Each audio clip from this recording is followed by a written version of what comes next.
Worry about your life, what you will eat or drink, or about your body or what you will wear. Is not life more than food and the body more than clothes? Now here's the truth. Most of us in this room, my guess is we don't really know what it's like to stress out over food. Most of us eat 3 good meals a day with some snacks in between. You know what I'm saying? Maybe a honey bun in between. Like most of us know what that's like to always have an abundance of food, but it wasn't that way in the time of Jesus. That there were many people in the audience on the Sermon on the Mount that could hear Jesus talking, and they woke up multiple times a week and they said, "We don't know what we're going to eat today." And what Jesus is saying to them is, don't worry about that. I'm going to take care of you. I'm going to provide for you. Another thing that seems some of them were worried about was death. Look at verse 27. He says, "Can any one of you, by worrying, add a single hour to your life?" So Jesus is not just merely talking about death, but what he is addressing there is that when you and I are stressed out, when we're worried, we don't prolong our life. It doesn't make us live longer. In most cases, it probably makes us live less long because we're so anxious and worried all the time. Verse 28 says another thing they were worried about was what clothes they would wear. Now, you and I can be somewhat materialistic because we're Americans, right? So we like shopping. Many of us have closets, walk-in closets, completely filled with clothes and shoes. And so the context of this is not materialism. Like, I want that new brand that I've never been able to afford, and maybe I can finally get them. This is literally saying, we don't have clothes to wear sometimes, or the clothes that we have are wearing out, and we don't have the money and the resources to actually replace them. And what Jesus is saying is, don't stress out about getting those clothes. I'll take care of you. I'll provide for you. And here's my favorite one. If you go all the way down to verse 34, it's the very last verse. You say, what else are they stressed out about? They're just stressed out about anything that is going to happen tomorrow. Because the text says, "Therefore do not be anxious about tomorrow, for tomorrow has enough worries of its own." So the truth is, what are we anxious about? Here's the conclusion. Not just food, not just death, not just clothes that we can wear, but you and I can be stressed out about anything. We can worry about any topic, any situation that you can come up with. That's how broken we are. I think this is an all-inclusive language that means we can worry about anything and everything that would be tomorrow or just in the future. So, for example, if you don't like conflict will create anxiety. The unknown, like what's going to happen. I don't know where I'm going to be in 5 years. I don't know where I'm going to be in 10 years. A job that you might hate. Some people get anxious just about social situations as a whole. What do you do when you find out when the health concerns are really, really bad? What do you do when the news comes back that the cancer is there again? All these things are like individual items that we can stress out and worry about. And notice what it says in verse 25.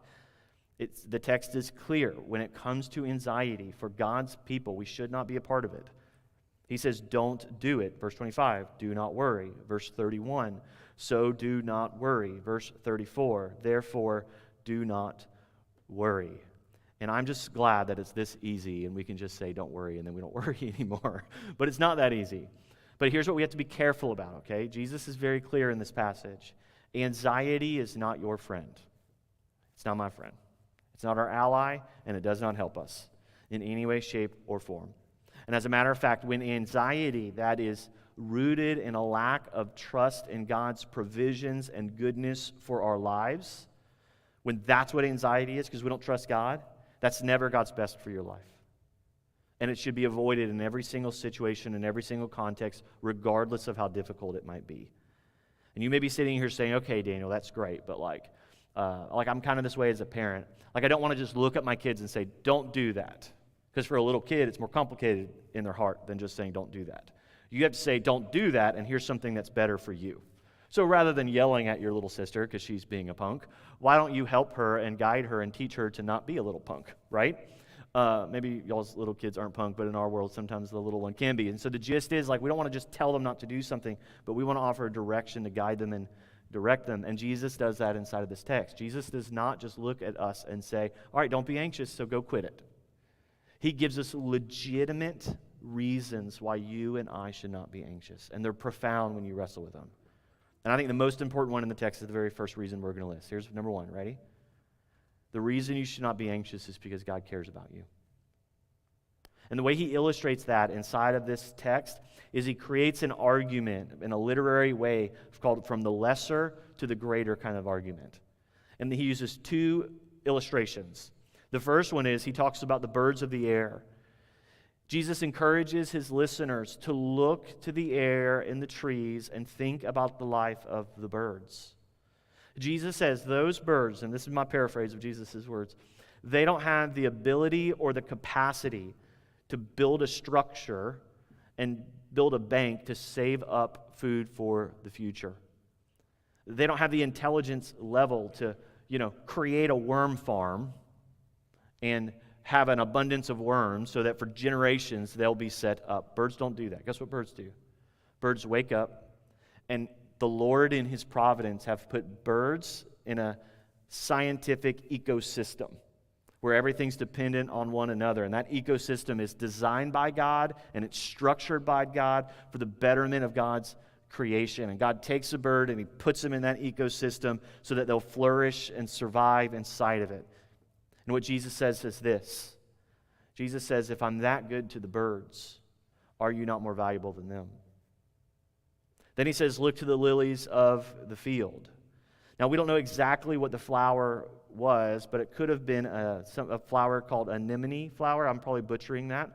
I tried to find a picture of it, but the gist is it was this beautiful purple flower that would have been around in that region and that time. And here's what Jesus says. Jesus says, these flowers. These flowers don't wake up and say, we're going to spin in toil in order that we can be beautiful. Jesus is saying that God has blessed them with splendor. God has blessed them with the clothing of beauty and the color that they have. And then Jesus says, if you guys remember Solomon, the most wealthiest, influential, well-dressed Old Testament king. And if you could think of how well-dressed and how big fancy rings that he had and the big purple robes, even Solomon in all of his glory didn't look as beautiful as the lilies of the field. And then Jesus says something that's even more profound. He says, if I do that for the lilies, will I not much more clothe you? So you see the gist of the argument, right? He's saying these things are valuable, but they're less valuable than you. They're not made in my image. I didn't die on a cross to redeem birds and flowers. I died on the cross to redeem you. And if I value them, how much more would I value you? And in verse 26 and in verse 32, there's a phrase that we studied just a few weeks ago. The phrase is that God is our Father. I think one of the keys of you and I understanding that God cares about us is to be reminded that He is our Father. This is what it says in verse 26, yet your heavenly Father feeds them. Verse 32, your heavenly Father knows that you need them. Y'all, Jesus is teaching that our biggest problem with faith